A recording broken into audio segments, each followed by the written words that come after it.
Hello students, पुस्तक भरी channel के ऑनलाइन प्लेटफॉर्म पर आप सभी का हार्दिक स्वागत है। मेरा नाम है रोहित कुमार।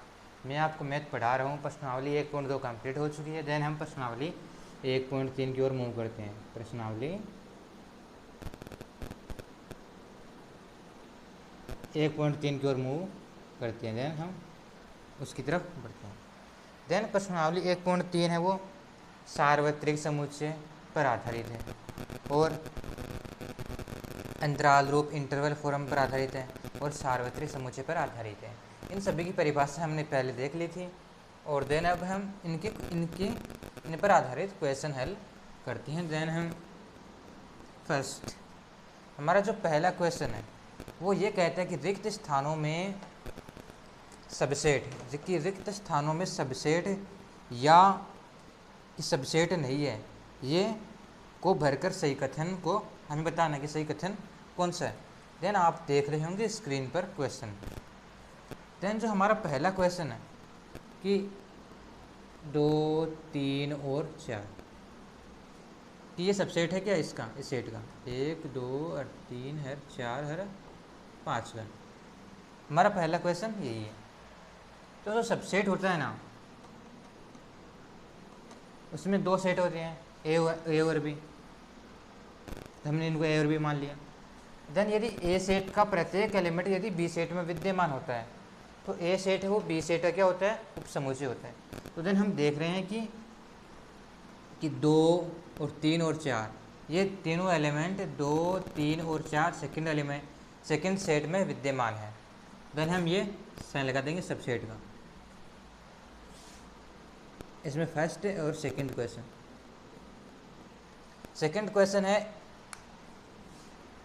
स्मॉल ए, बी और सी खाली स्थान बी, सी और डी। देन हम देख रहे हैं कि इस सेट के जो एलिमेंट है वो बी सेट में बिलोंग ही नहीं कर रहे हैं। केवल सी एक एलिमेंट है जो बी सेट में है, फिर अलग सेट में है जो हमें दिया हुआ है। तो बी अकेला एलिमेंट तो होना नहीं चाहिए, इसलिए ये क्या नहीं है, ये सेट है उस सेट का एलिमेंट, सबसेट नहीं है। देन हम ये साइन का प्रयोग कर देंगे। देन हमारा थर्ड कि अक्ष है वो आपके विद्यालय 11 का एक विद्यार्थी है।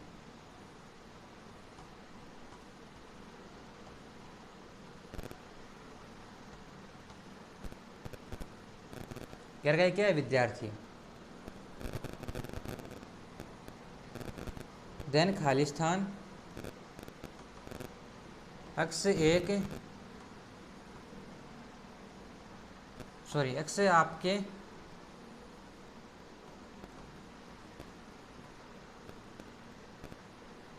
विद्यालय का एक विद्यार्थी।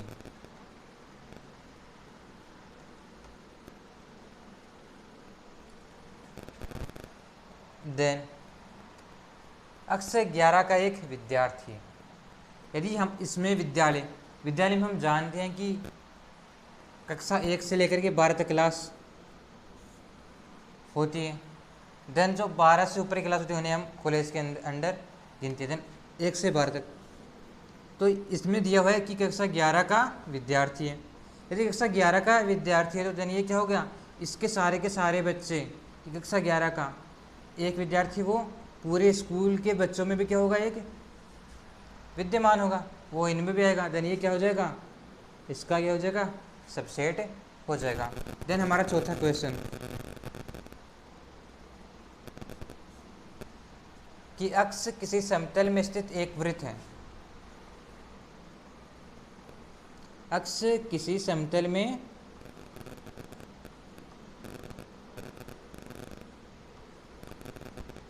स्थित एक वृत्त।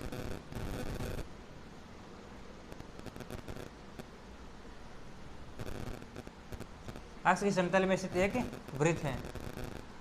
देन अक्ष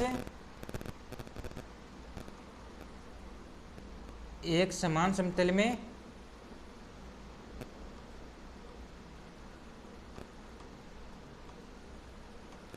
इकाई त्रिज्या का वृत्त है, इकाई त्रिज्या का वृत्त है। देन यहाँ पर खाली स्थान मान लेते हैं, यहाँ पर खाली स्थान है।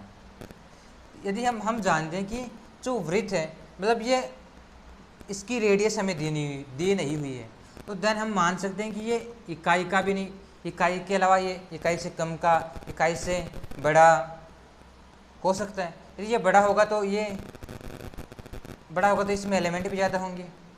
यदि हम जैसे हम समवृत्त वृत्त का उपयोग करते हैं तो देन उसमें एलिमेंट भी लिखे जाते हैं।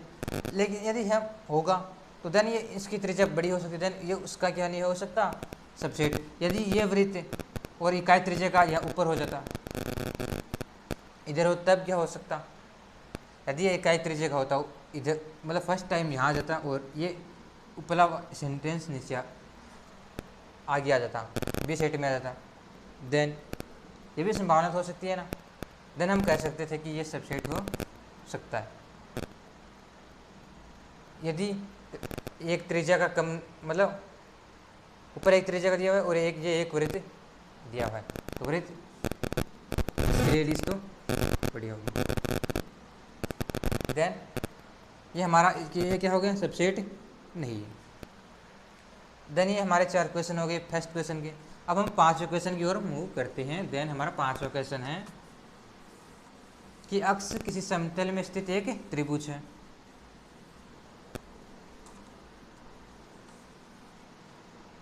कि अक्ष क्या है, एक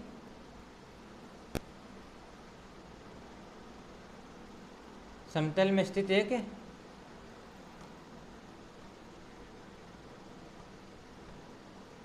वृत्त है। कि समतल में स्थित एक, सॉरी, त्रिभुज है, एक क्या है, त्रिभुज है।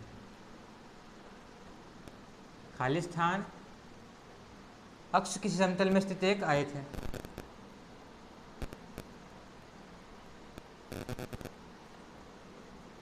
तो देन हम जानते हैं कि यदि ये आयत होगा एक,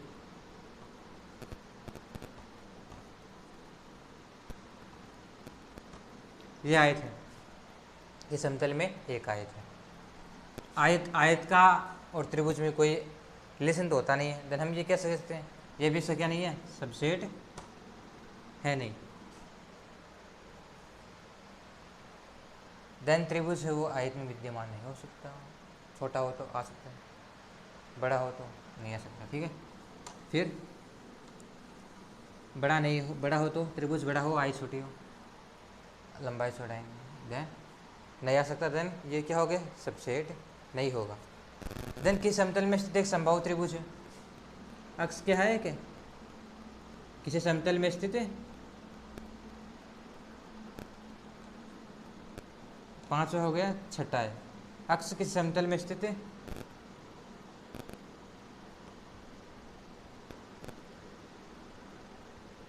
समबाहु त्रिभुज है। कौन सा, समबाहु त्रिभुज।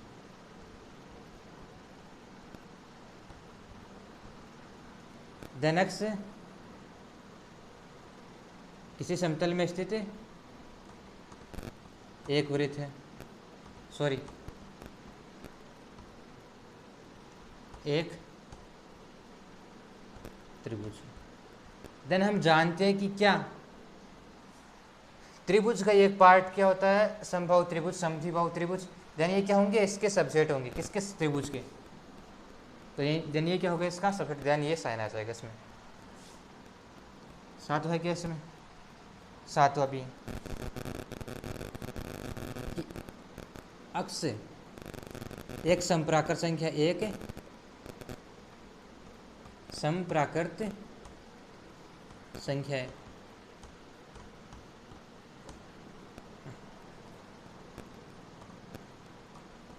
देन अक्ष किसी अक्ष एक पूर्णांक संख्या है, अक्ष एक पूर्णांक संख्या है। यदि एक समप्राकृत संख्या होगी, समप्राकृत संख्या क्या होगी, 2, 4, 6, 8, ये अक्स एक पूर्णांक संख्या क्या होगी कि plus minus 1 plus minus 2। Then हम जानते हैं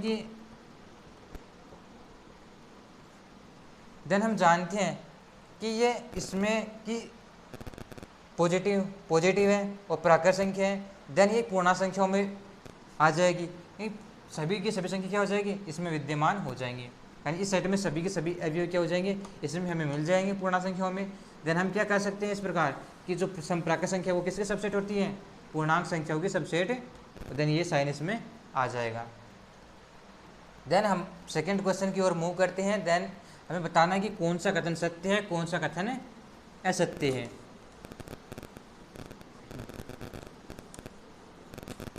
तो देन हम बता रहे हैं सेकेंड क्वेश्चन कि जांचिए कि निम्नलिखित में से कौन सा कथन सत्य है अथवा असत्य।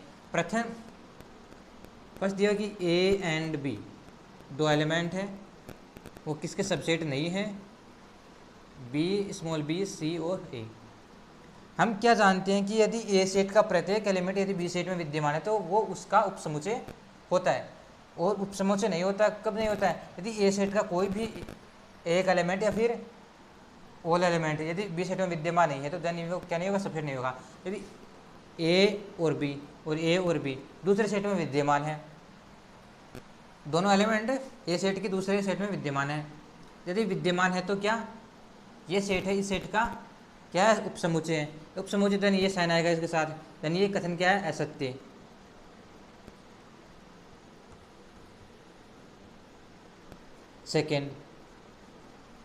सेकेंड है कि ए और ई सबसेट ऑफ अक्स एक अंग्रेजी वर्णमाला का क्या है, स्वर है, अंग्रेजी वर्णमाला का एक स्वर है। हम जानते हैं कि अंग्रेजी वर्णमाला का एक स्वर, यानी अंग्रेजी वर्णमाला के स्वर कौन कौन से होते हैं, ए ई आई ओ और यू, ये स्वर है अंग्रेजी वर्णमाला के।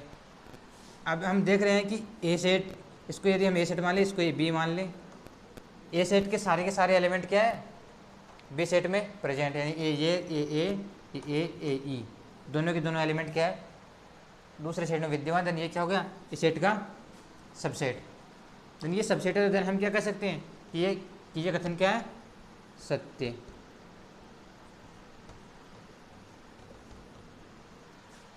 देन हमारा तीसरा क्वेश्चन हमें कहते हैं कि 1 2 और 3 सबसेट ऑफ 1 3 5, 1 3 और 5, यदि ये एक सेट है, ये दूसरा सेट है, यदि इस सेट के सारे एलिमेंट इस सेट में विद्यमान होते हैं, ये क्या होगा, इसका सबसेट होगा। हम देख रहे हैं कि एक तो इसमें विद्यमान है, 2 विद्यमान नहीं है, देन 3 इसमें विद्यमान है। तो हम क्या चाहते हैं कि हम चाहते हैं कि सबसेट के परिभाषा के अनुसार कि इस सेट के सारे एलिमेंट इस सेट में विद्यमान हो। यदि इस सेट के सारे एलिमेंट इसमें विद्यमान नहीं है तो हम क्या कर सकते हैं कि ये सेट इसका सबसेट नहीं है। यदि ये सेट सबसेट नहीं है तो ये साइन यहाँ पर यूज होना चाहिए, जबकि ये चिन्ह यहाँ पर यूज हो रहा है। देन हम ये क्या कर सकते हैं, हम कह सकते हैं कि ये सेट क्या है, इस असत्य, ये कथन क्या है, असत्य। देन थर्ड हमारा फोर्थ, देन हमारा फोर्थ क्वेश्चन क्या है कि ए सबसेट ऑफ ए बी और सी।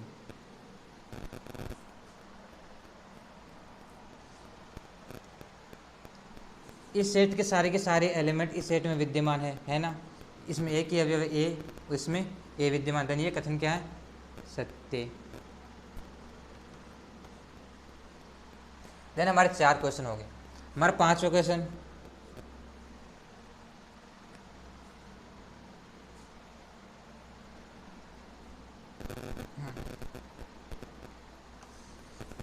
हम मिटा देते हैं। देन हम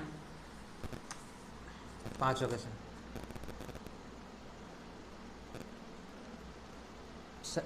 बिलोंग्स टू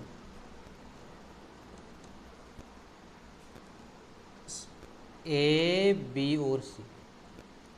इस साइन का यूज हम तब करते हैं जब कोई एक एलिमेंट, कोई एक प्रॉपर, कोई भी एक एलिमेंट यदि किसी दूसरे सेट में हमें दर्शाना हो कि ये सेट, ये एक एलिमेंट इस दूसरे सेट का क्या एक अवयव है। यदि हमें ये दर्शाना हो तो हम इस सेट का, सॉरी इस चिन्ह का प्रयोग करते हैं। किस चिन्ह का? इस चिन्ह का। हम दोबारा बता दें कि यदि कोई एक एलिमेंट हो, मान लीजिए ये एक एलिमेंट है, यदि कोई दूसरा, यदि हमारे पास कोई सेट हो, अनदर सेट 1 2 3 ये सेट हो, यदि हमें इस नंबर को यदि दर्शाना है कि ये नंबर है इस सेट में विद्यमान है, तो हम इस चिन्ह का प्रयोग करते हैं। तो 1 बिलोंग्स टू 1 2 और 3। यदि एक पूर्ण रूप से हमें सेट दिया हुआ हो कि ये सेट है ए बी और, सॉरी हम ये मान लेते हैं क्या,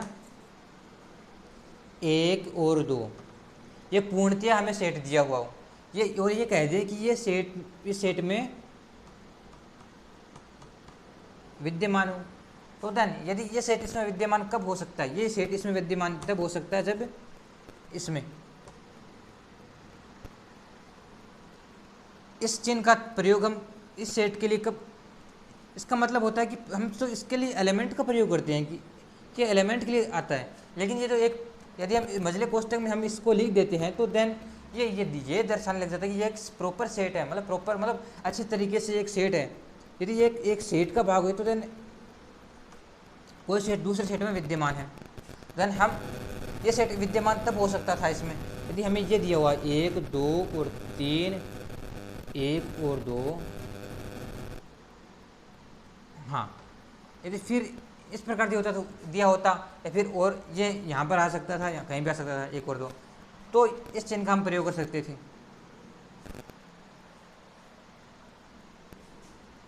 देन ऐसा तो है नहीं, देन हम क्या कर सकते हैं कि ये सेट, ये कथन क्या है? असत्य।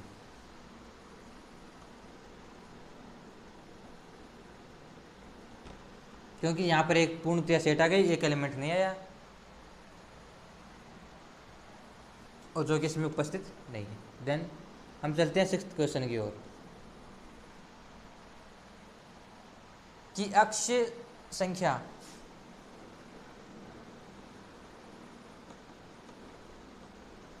छः से कम प्राकृत संख्या है, सम प्राकृत संख्या है, सम प्राकृत संख्या है। किससे कम? 6 से कम। 6 से कम एक क्या है? प्राकृत संख्या। 6 से कम सम प्राकृत संख्या। देन सबसेट ऑफ अक्ष एक प्राकृत संख्या है।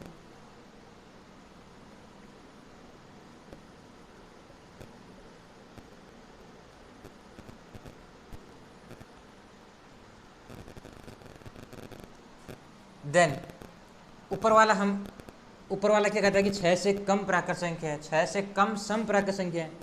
सम क्या है? 2 और 4 और 6। 6 से कम बताइए हमें, इसलिए हम 2 और 4 लेंगे। फिर सबसेट ऑफ एक प्राकृत संख्या 1 2 3 4 डॉट डॉट इन्फिनेटिव। क्या इस सेट के सारे एलिमेंट इस सेट में विद्यमान है? हाँ विद्यमान है। यदि इस सेट के सारे एलिमेंट इसमें विद्यमान है, हम कह सकते हैं कि यह सेट इसका क्या है? उपसमुच्चय। यदि ये सेट इस सेट उपसमुच्चय, देन हम क्या कह सकते हैं? हम ये कह सकते हैं कि ये सेट इसका उपसमुच्चय है, यही कह सकते हैं। फिर ये कथन क्या है? सत्य। देन हमारे सेकंड के 6 क्वेश्चन कंप्लीट हो गए हैं। देन हम अब तीसरे क्वेश्चन की ओर मूव करते हैं। तीसरे क्वेश्चन में हमें और कंसेप्ट क्लियर होंगे।